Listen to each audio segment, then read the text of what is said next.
Hello everyone, welcome back to my channel. Those just landed for the first time on my channel, I'm Kostas Tsavdaridis. I'm a professor in a UK university, and my mission here is to help researchers, MSc students, PhD students, even postdocs with their research studies. So this channel is all about research. Today's topic is networking. We'll follow last week's topic, which was research collaboration. We'll try to cover as much as possible about what is networking, why it's so important, and what you should be doing. Probably networking is one of the most important aspects, not only when you are working in academia, but also when you're working out there in the industry. Networking can help you a lot by doing collaborations, getting promotions, connecting the dots, creating a whole network of people around yourself, and in this way progressing in your career. We have already talked about your supervisor, PhD supervisor, your mentors, and other collaborators. So all these are part of the networking to begin with.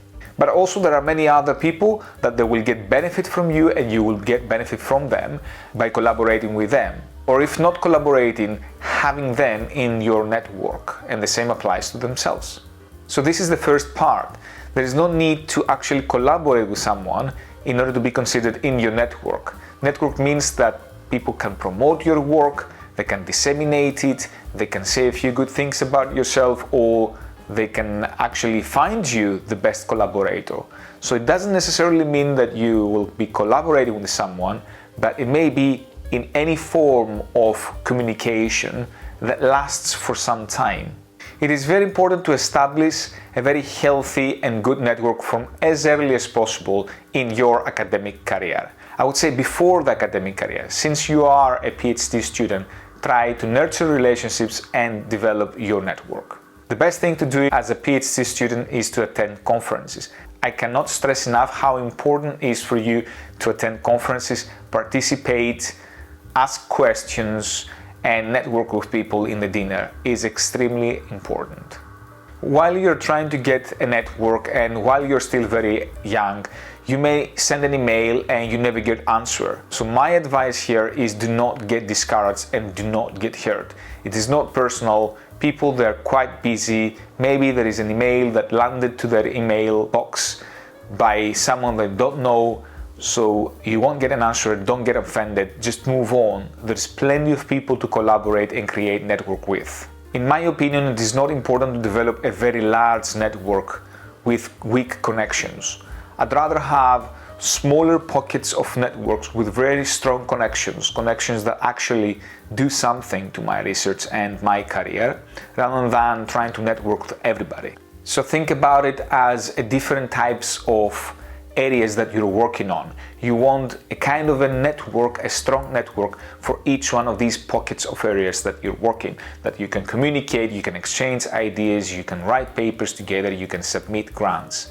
It's not that you need scattered people because they have a high profile and you're collaborating with all of them at the same time. It doesn't really work like this in any way. And of course, networking doesn't necessarily mean that you have to collaborate with other researchers, PhD students, academic professors. In short, it can be anyone who's interested in or can get benefit from your research or can benefit your research career. There is a number of tools out there to help you networking, such as LinkedIn, Facebook, Twitter, MySpace, Plaxo, YouTube, anything.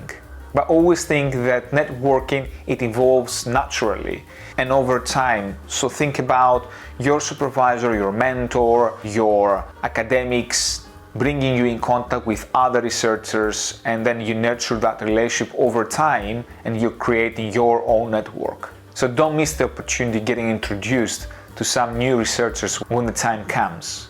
Although it comes naturally, think well with whom you want to network with. Depending on their position, they may have a significant impact on your career now as well as in the future. At the end of the day, as I said before, it may take years for you to develop your own portfolio so people can actually recognize you and find you as an expert in something or an authority in something.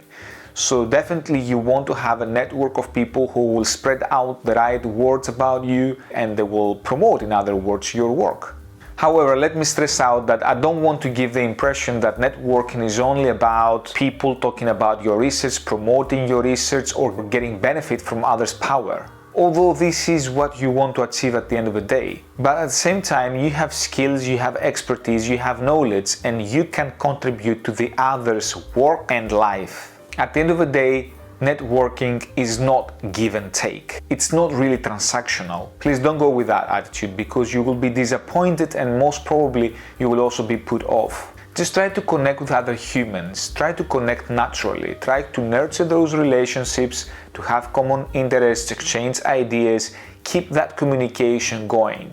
Maybe you're starting today to know someone and you will eventually collaborate properly with that person 5-10 years down the line. So do not really expect things to happen tomorrow, but as long as that person is, as we said before, a good connection, that is a good reason that you want to keep that connection with that person, then keep it, nurture it, and create that sort of friendship between you and that person. And that should be enough in order to create a strong link with projects, with papers, with ideas flowing, co-supervising students, moving from one university to the other, exchanging programs, co-organizing later on conferences together, and much, much more.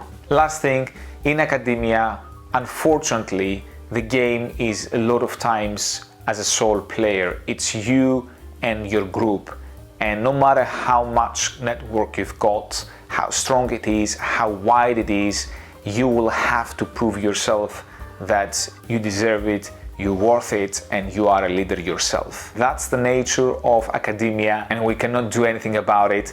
However, having a strong network around you will help you tremendously. Let me know in the comments what you think about networking, how much you agree and disagree. If you find this video useful, please don't forget to subscribe and hit the like button for the YouTube algorithm so more people can actually see these videos and get the benefit. Thank you so much for watching, I really appreciate it. And until next time, bye bye. Hope you guys find these videos useful. I must say that, as you know, I'm a full-time academic, so it's pretty hard to keep that one video a week that I've set up as a target. So I'm trying my best. Sometimes the videos are a bit shorter, but I'm trying to keep the quality and be focused as much as possible. I don't just want to keep on talking and say so much. So I hope you find this really helpful for your research. If you have any comments, or you disagree, you agree with, you want to put some emphasis on something, or share your experiences, please do so down in the description. I'll try to respond in all comments, and hope we create a very nice and robust community of researchers who have the same interests. In a few months from today, I'll try to make also a podcast, sort of like a live streaming where you can join and you ask any questions you have, and I'll spend a couple of hours trying to respond to all these questions and give you more guidance. So if you don't want to miss that, please subscribe to the channel and hit the notifications bell. I want to say a big thank you to all of you who have already subscribed to the channel and you're writing your comments. That's tremendous. That's very helpful indeed to disseminate and spread the word. I'll try my best to keep the quality of the videos as high as possible, and at the same time be specific and give you the best advice. As you understand, also I'm trying to give an advice which is more applicable to most of you, not only to someone who's studying in the UK, for example, or someone who's studying only in engineering, but be a bit more applicable and wide to everyone. And because I do know some differences that may happen in different countries, I'm just trying to keep everything as neutral as possible. One last thing I would like to say is that all these advices that I'm giving you are coming from experience, not only from what I've been going myself, but also what I've learned all these years working in academia so far, and what I've seen from other colleagues and friends of mine. So please do consider them. They're quite important. There are a lot of cases where you are a PhD student, but a part of the technical things that you're doing, you haven't really got what's happening in the academia, in that environment as a whole. So I'm trying to highlight those things and you get all these ideas from as early as possible so you can prepare yourself, you can set yourself in the right way, and while you're working on the technical things, at the same time you're building your career, you're building your CV, and you will be ready soon enough to get your first academic job. So please don't see it only as advices that you may get in order to complete the PhD. These advices are there to help you overall with your academic career.